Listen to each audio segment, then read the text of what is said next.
manage all of those issues. But this child is going to go to school, and how is he going to attend school if he has to be sitting down? As a boy, that is a big social barrier. It's going to mean that his life, potentially, his life chances are reduced. So in that room, we were able to get various people involved that were able to pull that child's care together. So part of what I'm trying to get across today is about pulling care together.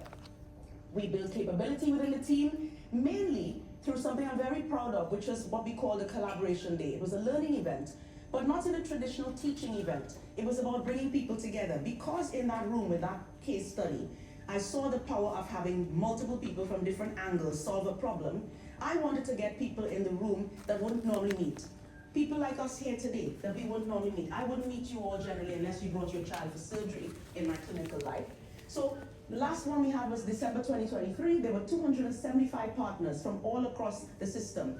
Universities, schools, we had patients and patient carers, patients who couldn't speak English, so interpreters in the room, talking about their lived experience. And we worked with the IHI Improvement for Teams program to build improvement methodologies to help reduce health inequalities for our patients.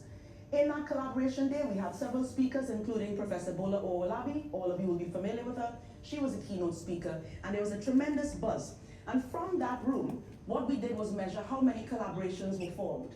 Lots of collaborations were formed with external partners, and that's the main benefit of it. This was our little summary diagram of all of that partnership working and all of the thoughts that came out of that. Because none of the people in that room would have thought about things in the way that were discussed. For example, the experience of a trans person or a non-binary person experiencing healthcare. None of us had thought about it or talked about it. It's a bit of a taboo subject. And none of us knew enough about it to actually even go down the rabbit hole of looking for it. So this year we launched our strategy, a 5-year strategy, aiming to improve access, outcomes, and experience for all. And it's quite an ambitious strategy looking at everybody, and we put babies, children, and young people at the heart of it because they often don't get what they need to get. We recognize this. Those two areas are the ones I'm particularly passionate about, and if nothing else lands with me with what I say today, asthma and oral health are being neglected. Wherever you speak to people, please, please, please bang that drum. I anesthetize children to have full dental clearance. Why are we doing this? Why are we ripping children's teeth out? There must be a better way.